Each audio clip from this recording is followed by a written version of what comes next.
రామగుణాభిరామ రఘురామ పరాక్రమ భీమ జానకీ రామ దురంత దుర్భర విరామ నిష్కామయటంసు భక్తి మనసా గురుపాదములాశ్రయింపుమ ముదమున పారిజాత తరుమూలమునందు అతి సూక్ష్మ రూపుడై హృదయ రఘువీరునామమును ఎప్పుడు జపించుచు రామభక్తులను వదలక బ్రోచుచుండు గనువై వాయుతనోదుని ధీతిరాజుని అదనుదలంచే భక్తి కుమతి గురుపాదములాశ్రయం పుమా చిత్తశుద్ధిగా నీకు సేవ చేసెదగాని పునమిలో జనుల మెప్పులకు గాదు జన్మ పావనతకై స్మరణ చేసెదగాని సాటివారిలో ప్రతిష్టలకు గాదు ముక్తి కోసరమునే మృక్కి వేడదగాని తండ్రి భాగ్యము నిమిత్తంబు గాదు మిమ్ము పొగడను విద్యనే అచ్యుతనే గాని కుక్షి నిండెడి కూటి కొరకు గాదు పారమార్థికమునకునే పాటుబడితి కీర్తికినపేక్షబడలేదు కృష్ణవర్ణ భూషణ వికాస శ్రీధర్మపుర నివాస. తెల్లవారి నిద్ర లేచిన తర్వాత రాత్రిపూట తిన్నాం పడుకున్నాం, తెల్లవారి ఏదైనా పని చేయాలనుకోండి, ఏదో కడుపులోకి ఆహారం కావాలా, అది లేకుండా తెల్లవారు ఎక్కడికైనా వెళ్తామా, ఏమైనా పని చేస్తామా, చేయలేము. అది అంత అవసరమో ఇప్పుడు నేను చెప్పబోయేది అంత అవసరం. ఎందుకంటే జ్యోతిష్యం అనే పేరుతో ఇవన్నీ చెబుతున్నాను అని అనుకోవద్దు. ఎందుకు చెబుతున్నాను అంటే దీంట్లో మార్గాలు చాలా ఉన్నాయి. ఒక చోటికి పోవాలంటే ఒక రోడ్డు నుంచి పోవచ్చు, ఇంకో రోడ్డు నుంచి పోవచ్చు, ఇంకో రోడ్డు నుంచి పోవచ్చు. 4-5 దారులుగా కూడా మనం ఒక స్థలానికి వెళ్ళాలంటే వెళ్తాం. అది ఎట్లాగో మనం బతకడానికి రకరకాలైన వృత్తులు చేస్తున్నాం. అట్లాగే ఎంత వృత్తి చేసినా, ఎంత సంపాదించినా చాలా ఇబ్బంది పడేవాళ్ళు చాలామంది ఉన్నారు. పూర్తిగా నెల రోజులు కడుపు నిండా ఆహారం తినటానికి కుదరక లేక ఇబ్బంది పడేవాళ్ళు కొంతమంది. బాగా సంపాదించి అన్ని విధాలు ఉండి పొద్దున కాదు రాత్రిపూట కూడా చాకరీ చేయాల్సి వస్తుంది. విపరీతమైన డబ్బు ఆదాయం పెరిగిన కొద్ది చాకరీ. మరి ఏమిటంటే నీ దగ్గర ఉండే వర్కర్లు, శాస్త్రం ఉంటుంది, ఇంట్లో వాడు తిన్నట్లు చేసేవాడు, ఇంట్లో వాడు చేసినట్లు చేసేవాడు, బయటవాడు తిన్నట్టు తినేవాళ్ళు ఉండట. బయటవాడు తినడానికి వరకు వస్తారు కానీ చేయడానికి పనికిరారు. నువ్వు చెప్పినంత వరకే చేస్తారు, మిగతావన్నీ కూడా నువ్వు చేసుకోవాల్సి వస్తుంది. దానివల్ల వృత్తిరీత్యా 24 గంటలు పనిచేయాల్సి వస్తుంది. ఇంటికి పోవటానికి కుదరదు. ఇంటికి పోయినా కూడా పెళ్ళాంతో మాట్లాడటానికి కుదరదు, తల్లిదండ్రులను చూడటానికి కుదరదు. వాళ్ళకి విరక్తి, ఎందుకు వీళ్ళు సంపాదిస్తున్నాడు, మా మొహం చుట్టలేదు, తెచ్చి అక్కడ పడేస్తాడు, తింటం తప్పితే మాకేం పని లేదు. ఇక పెళ్ళాం అనుకుంటుంది, ఎందుకు ఈ మొగుడు నాకు అనుకుంటుంది. తల్లిదండ్రులు అనుకుంటారు, కనీసం నాన్న అన్నం తిన్నావా అని అడిగే తండ్రి లేడనుకుంటారు. పిల్లలు ఉన్నారు, కాలేజీ ఫీజు కడితే వాళ్ళ దారిలో వాళ్ళు వెళ్తున్నారో లేదో, ఎగ్గొట్టి తిరుగుతున్నారో నువ్వు చూడవు, వాళ్ళు సక్రమంగా ఉండరు. మరి వచ్చిన సంపాదన విపరీతమైన డబ్బు ఏం చేసుకోను? వచ్చిన డబ్బు చాకరీ చేస్తున్నావు. నీ పిల్లలేమన్నా సంతోషపడుతుందా? నీ పిల్లలు ఏమన్నా సంతోషపడుతున్నారా? మరి నీకేమన్నా విశ్రాంతి ఉందా? లేదు. డబ్బు మాత్రం బాగా ఉంది. తినడానికి తిండి లేని వాడు అనుకుంటాడు, అబ్బా ఆయన తెగ సంపాదిస్తున్నాడు, అబ్బా ఎంత విపరీతంగా ఉందిరా, కనీసం మనతో మాట్లాడు, వాడి గర్వం అనుకుంటారు. వాడి బాధ వాడికి తెలుసు, వీడి బాధ తింటానే లేక వీడి బాధ వీడికి తెలుసు.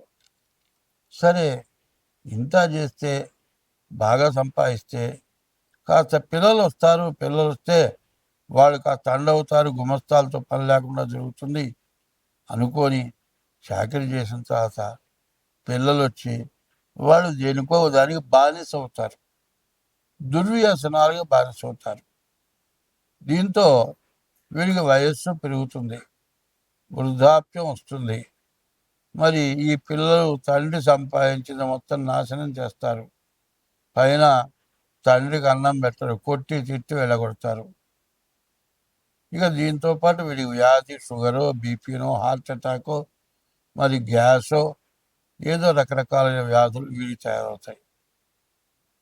వీడు అనుకుంటాడు, ఇంత కష్టపడ్డాను, చిన్నప్పుడు నాకు తినటానికి తిండి లేదు, మా అమ్మ వాళ్ళు కూడా ఏదో వ్యవసాయం చేస్తే గంజి తాగి బతికా, ఎట్లాగో కష్టపడ్డా, ఏదో వ్యాపారం చేశా, దాని మీద దారి దొరికింది, బాగా సంపాదించా, కోట్లు సంపాదించా.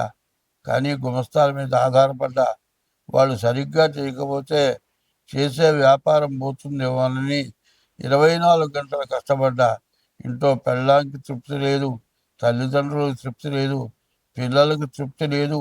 పోనీ 4 పిల్లల్లో ఒక్కడు బాగా చదువుకొని నా దగ్గరికి వచ్చాడు, వాడు పనిచేస్తున్నాడు, నాకు విశ్రాంతి దొరుకుతుంది అంటే వాడేం చేస్తున్నాడు? చేసే పని కాక ఓ తాగుడో, జూదమో, ఒక అమ్మాయినో మరి వాడు వాడు ఖర్చు పెడుతున్నాడు. తీరా వీడేమనుకుంటున్నాడు, ఇంత సంపాదించాడు కదా, వీడికి బుద్ధి లేదు, ఆఫీసులో పనిచేసే దాంతో తిరుగుతున్నాడు వీడు, దాన్ని దోచి పెడుతున్నాడు. పోనీ ఇది కాదండి, తాగుతున్నాడు, వీడి ఆరోగ్యం పాడైపోతుంది, ఏ కిడ్నీ పోతుంది అంటున్నారు డాక్టర్లు, వీడు వింటలేదు. ఇట్లా ఆలోచిస్తాడు. ఇట్లా ఆలోచించి ఆలోచించి ఆలోచించి వీడికి అనారోగ్యం పెరుగుతుంది. ఈ అనారోగ్యంతో ఏమిటి, అయ్యో ఇంత సంపాదించానే, చిన్నప్పుడు తినటానికి తిండి లేదే, ఇవాళ శోభితంగా తినటానికి అవకాశం ఉందే, చాకిరి చేసినంతకాలం తినటానికి ఖాళీ దొరక్క నానా అవస్థపడి చేశాను, తిండి కూడా మర్చిపోయినాను. ఈ కాస్త అయిపోయిన తర్వాత తిందాం, ఈ కాస్త అయిపోయిన తర్వాత తిందాం అనుకొని పొద్దున్న లేచిన లగాయతో రాత్రి దాకా తిండి తినకుండా చాకరీ చేసి అప్పుడు తినకపోతే కడుపులో పోలేదు. ఇవాళ విశ్రాంతి దొరికింది, తిందామంటే బీపీ ఉంది, షుగర్ ఉంది, కొలెస్ట్రాల్ ఉంది, హార్ట్ అటాక్ ఉంది, ఏది పడితే అది తినొద్దు అంటున్నాడు. అన్నీ చూసి సంతోషించదని తప్పితే ఏమిటి వాళ్ళు నా గతి, ఇంత ఉంది, ఏం చేసుకోను. పుట్టినప్పుడేమో తిండి లేదని అడగటం, వ్యాపారం చేసినప్పుడేమో సరైన చేతి కింద మనిషి లేడని అడగటం, తీరా బాగా 24 గంటలు కష్టపడి చేసిన తర్వాత కొడుకొచ్చి దుర్వ్యసనాలతో పాడైపోవటం, ఇదంతా కాక ఇంత సంపాదించాలి, ఇంత పోతుందని ఏడవటం, చివరికి రోగాలు రావటం, తినటానికి తిండి లేకపోవటం. ఎక్కడన్నా శాంతి ఉందా? శాంతి అనేది కావాలి. ఈ శాంతి ఎట్లా ఉంటుంది? ఇప్పుడు నేను చెప్పేది జ్యోతిష్యంలో కూడా ముందు మనిషికి ప్రశాంతత కావాలి. 24 గంటల ఆలోచన కాదు కావాల్సింది, 24 గంటల్లో కొంత మనకు ప్రశాంతత కావాలి. ఈ ప్రశాంతతే ఆరోగ్యాన్ని ఇస్తుంది. ఎందుకంటే మనం గాలి పీల్చుకుంటున్నాం, చెట్ల నుంచి వచ్చే ప్రాణవాయువు పీల్చుకుంటున్నాం, మన నుంచి గాలి బయటకు వదులుతున్నాం. మనతోటి పాటు పుట్టిన వాడికి మన శ్వాస వాడికి వికటిస్తుంది, బొగ్గు పులుసు వాయువు వాడికి పడదు. మనం వదిలిన శ్వాస చెట్టుకు పనికొస్తుంది. ప్రాణవాయువు దాని నుంచి వచ్చిన ప్రాణవాయువు మనకు పనికొస్తుంది. మన నుంచి వచ్చి వదిలినటువంటి బొగ్గు పులుసు వాయువు ఆ చెట్లకు ఉపయోగపడుతుంది. కానీ మనలో మనిషికి మనిషి ఏమన్నా ఉపయోగపడుతున్నారా? లేదు. జీవితం ఏమిటి? బాల్యం, యవ్వనం, కౌమారం, వార్ధక్యం. ఇంత జన్మ ఎత్తిన తర్వాత ఎప్పటికీ ఏ రోజుకి ప్రశాంతత మనస్సుకు తృప్తి, ఆనందం కలుగుతుందా? లేదు. లేక మా బొట్టు వారు జ్యోతిష్యం అడుగుతున్నారు. జ్యోతిష్యం చెబుతున్నా, జ్యోతిష్యం డబ్బుల కోసం చెప్పేటట్లయితే రెండో ఇట్లాంటి విషయాలు ఏమీ చెప్పవలసిన అవసరం నాకు లేదు. నాకు డబ్బులే ముఖ్యం అనుకుంటే డబ్బులు వచ్చే మార్గంగా జ్యోతిష్యం చెప్పచ్చు. జ్యోతిష్యంతో పాటు జ్యోతిష్యం అనే పదానికి అర్థం ఏంటంటే చీకట్లో ఒక వెలుగు, అగ్గిపుల్ల వెలుగు ఉంటే కనపడి ముందు కడిగేస్తాం. అట్లా జరిగింది, జరుగుతున్నది, జరగబోయేది. మరి 3 కాలాలది చెప్పగలిగింది జ్యోతిష్యం. హస్త సాముద్రికం, హస్తం చేతుల రేఖలున్నాయి, మరి చేపలున్నాయి, గద్దలున్నాయి, సముద్రంలో ఉండే సర్పాలు ఉన్నాయి. ఇవన్నీ కూడా చేతి రేఖల్లో ఉంటున్నాయి. దీన్ని సముద్రంలో మనకు 84 లక్షల జీవరాశులు, భూమి లోపల 21 లక్షలు, భూమి పైన 21 లక్షలు, ఆకాశంలో 21 లక్షలు, సముద్రంలో 21 లక్షలు, మొత్తం 84 లక్షల జీవరాశులు. మరి సముద్రంలో ఉన్న 21 లక్షల జీవరాశులు భూమి లోపల, భూమి పైన, ఆకాశంలో, సముద్రంలో, ఈ 4 ఉండే జీవరాశులు సముద్రంలో ఉన్నాయి. ఇవి సముద్రంలో తిరుగుతున్నాయి. అయితే ఈ హస్త సాముద్రిక, చేతి ద్వారా చెప్పే జ్యోతిష్యం సాముద్రికం అన్నారు. సాముద్రికం అంటే సముద్రం యువతల ఒడ్డు నుంచుంటే అవతల ఒడ్డు కనపడదు. సముద్రమే కనపడదు కాదు, సముద్రం లోపల ఉండే జీవరాశులన్నీ కూడా మనం చూడలేదు, చూడబోము, కనపడవు. అన్ని రకాల జీవరాశులు మన కంటపట్టలే. అవన్నీ కూడా ఈ హస్త సాముద్రికలో ఇచ్చారు. మరి జ్యోతిష్యం అంటే అంతా చెప్పగలిగిన వాడు లేడు. అట్లాగే సాముద్రికం అంటే సముద్రంలో ఉన్నవన్నీ చూచి అట్లా చెప్పలేడో ఈ సాముద్రికం ద్వారా కూడా అంతా చెప్పగలవాడు లేడు అని అనాలి. అంటే అంతా నాకు వచ్చు అనకూడదు. అంతా నాకు వచ్చు అనుకుంటే ఇక వాడు శాంతం ఎవరికి ఏమీ చెప్పలేడు. అటువంటివి బాధలు కలుగుతున్నాయి. ఇటువంటి వాటితో పాటు కొన్ని ముఖ్యమైనవి నేను చెబుతున్నా. అది ఏమిటో ఇప్పుడు ఒక్కసారి వివరిస్తా. ఇది నీవు పడే బాధల వరకే ఇప్పుడు చెప్పా. ఇక జరుగుతున్నవి చెబుతున్నా. ఆకాశం నుంచి సూర్యకిరణాలు వస్తున్నాయి. సూర్యకిరణాల ద్వారా భూమిలో ఉన్న నీరుని సూర్యకిరణాలు గుంజుకున్నాయి. ఎండాకాలం అయిపోయిన తర్వాత వర్షాకాలం వస్తుంది. ఆ నీరుని గుంజుకున్న నీరు మొత్తం భూమిలోకి వస్తుంది. ఈ భూమి ద్వారా పంట పడుతుంది. రెండే రెండు ముఖ్యమైనవి ఏమిటి? ఒకటి ఆకాశం, రెండు భూమి. భూమి ఏమో భూదేవత తల్లి. తండ్రి ఎవరు? సూర్య భగవానుడు. ఈ సూర్య భగవానుడు ప్రపంచ దేశాల మొత్తంలో కూడా కనపడే సూర్య భగవానుడు ఒక్కడే. ప్రపంచ దేశాల మొత్తంలో కనపడేది భూమి ఒక్కటే. ఈ రెండే ముఖ్యమైనవి. అయితే వీటి మధ్యలో జలం వస్తుంది. ఈ జలం అంటే నీరు. ఈ నీటి వల్ల మరి అమర్నాథ్, హృషికేశ్, మరి హరిద్వార్, మరి అన్ని ప్రపంచం మొత్తం విపరీతమైన వరదల వల్ల చాలా బాధలు కలిగినాయి. అనేక రకాలైన సూక్ష్మజీవులు తయారైనాయి. రకరకాలైన వ్యాధులు వస్తున్నాయి. అందరం బాధలు పడుతున్నాం.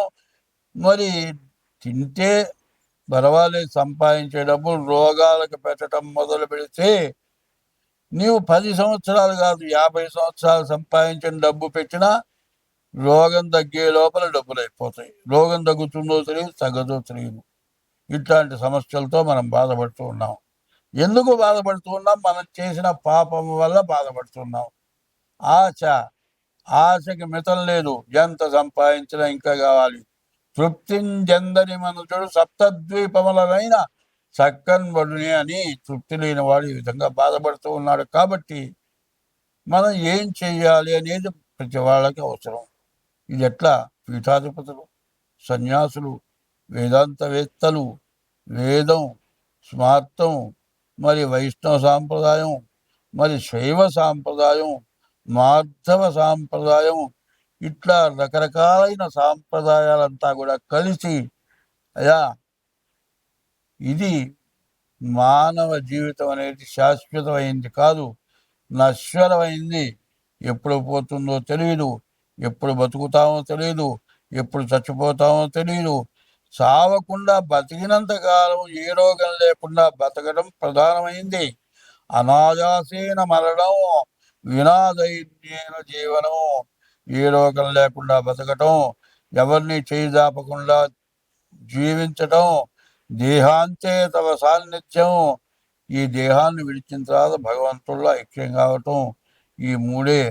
మరి ఇది జరగాల్సిన పరిస్థితి రావాలి అంటే అందరం చేయవలసిన పని ఏమిటి? అది ముఖ్యంగా కావాలి.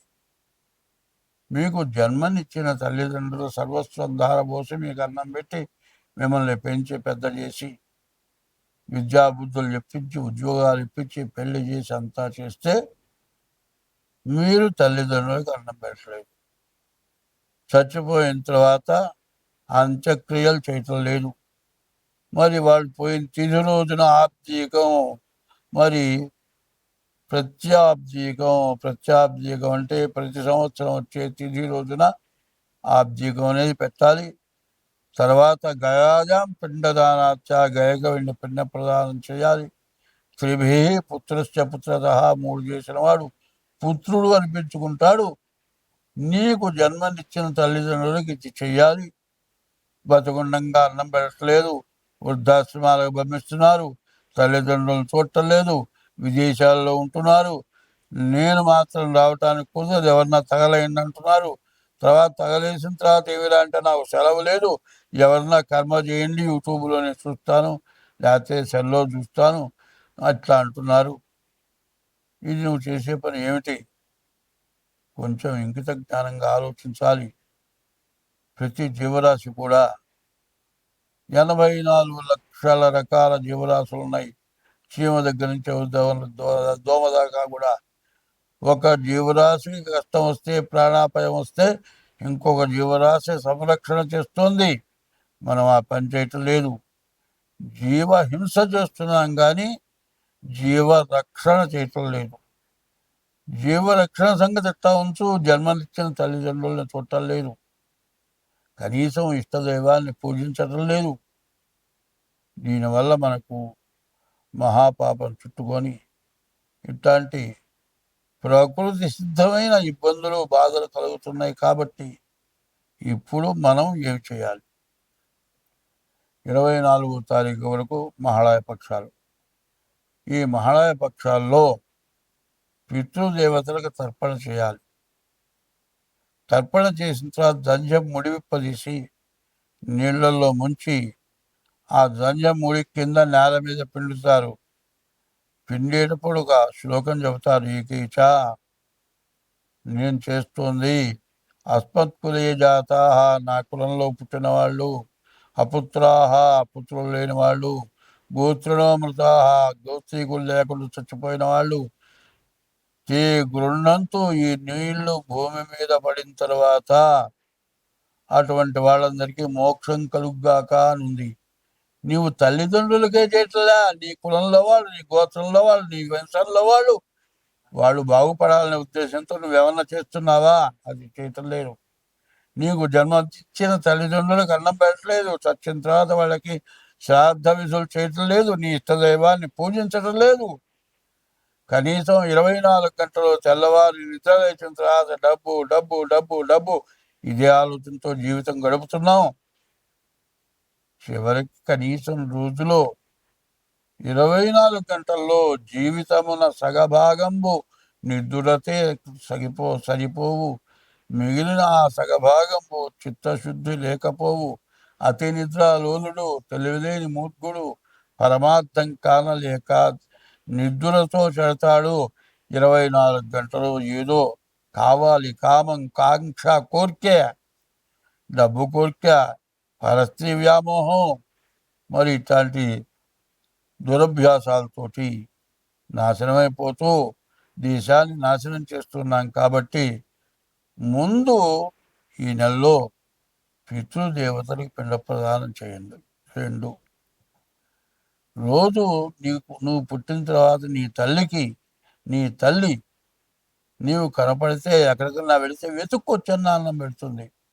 కాదు, నువ్వు ఇంటికి వస్తే నాన్న అన్నం తింటా అన్నం పెడుతుంది.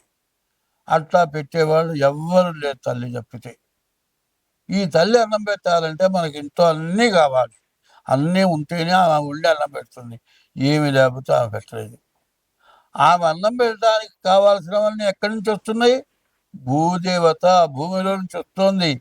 నీరు దగ్గర నుంచి ఉప్పు దాకా సమస్త మధ్యలో ఉండే వస్తువులు మొత్తం భూదేవత. ఆమె ప్రధానమైన తల్లి.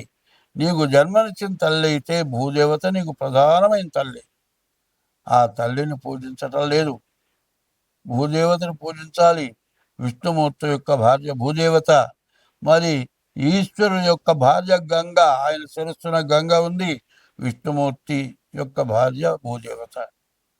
ఇద్దరిని పూజించక మనం అన్నిందాలా భ్రష్టపడుతున్నాం. కాబట్టి 24వ తారీఖు వరకు కూడా, అమావాస్య వరకు 23 వరకు మహాళయ పక్షాలు, పితృదేవతల పితృశ్రాద్ధాలు చేయాలి.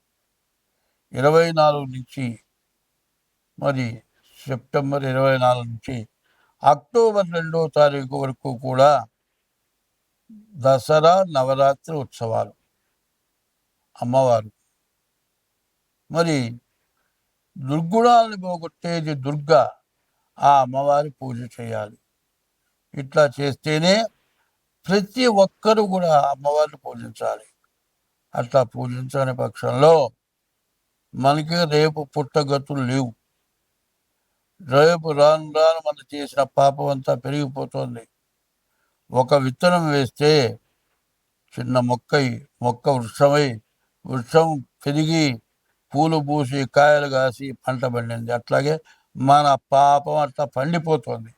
ఆ పాపాన్ని పండినచ్చి మనం అంతా పాడైపోదామా, మనం అందరం బతికి బాగుందామా అనే ఆలోచన కావాలి అంటే ఎప్పుడు కూడా గురువు దగ్గరికి పోయి ఉపదేశం కావటం, నా గురుమంత్రం తీసుకున్నాను, ఫలానా గురువు గారు నాకు గొప్ప గురువు గారు, ఇవన్నీ చెప్పటం కాదు.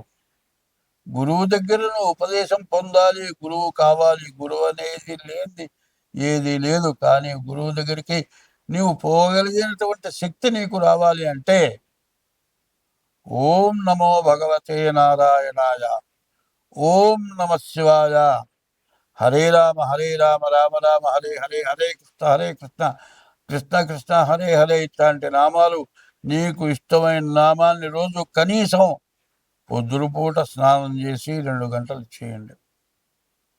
ఇప్పుడు చెప్పిన మహాలయ పక్షాల్లో పితృదేవతల తరపున 4 పిండ ప్రదానాలు చేయండి. దసరా 10 రోజులు అమ్మవారి పూజ చేయండి. ఈ ఉన్నటువంటి పాపం కొంతైనా నశిస్తుంది. మొత్తం పోతుంది అని చెప్పటంలే, కొంతైనా నశించాలి. దీనివల్ల పీఠాధిపతులు, సన్యాసులు, ఋషికేశ్ అంటే ఋషులు ఉండే స్థలం, మరి హరిద్వార్ అంటే హరిపాదాల నుంచి గంగ ఉద్భవమైంది. ఆ గంగ తాగితే మన తాతలు ముత్తాతలు మన వంశంలో మహాపాపం చేసిన వాళ్ళంతా కూడా మోక్షాన్ని పొందుతారని చెప్పింది. మరి అమర్నాథ్, హరిద్వార్, ఋషికేశ్, కాశీ మొత్తం మునిగిపోయినాయి. కాశీలో విశ్వేశ్వరాలయంలోకి నీళ్ళు వచ్చినాయి. ఎంత కూడా మనం చేసిన పాపం, ఈ పాపాన్ని నివృత్తి కావాలి. ఈ నివృత్తి కోసం మీరందరూ కూడా ప్రవర్తించండి.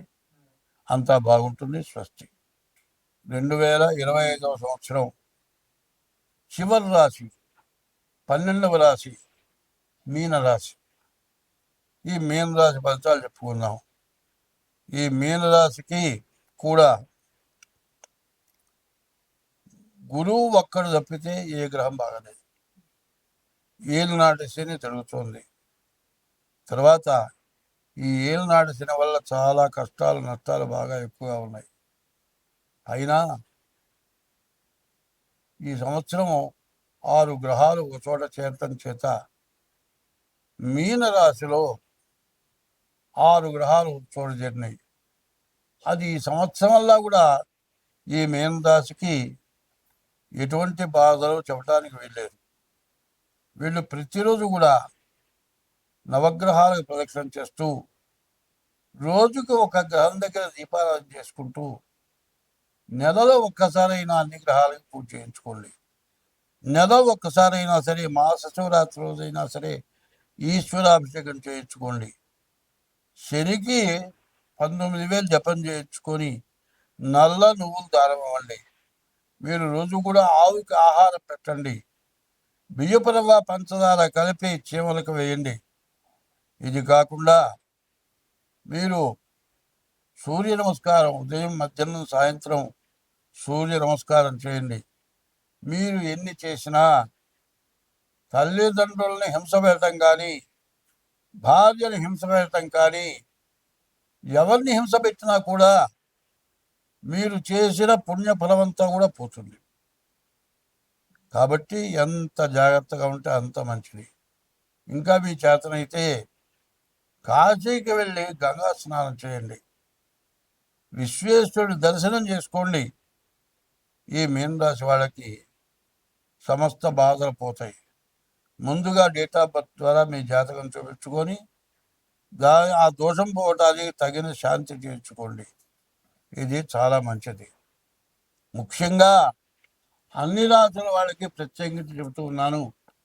ఈ 25వ సంవత్సరం విపరీతమైన చెడు టైము.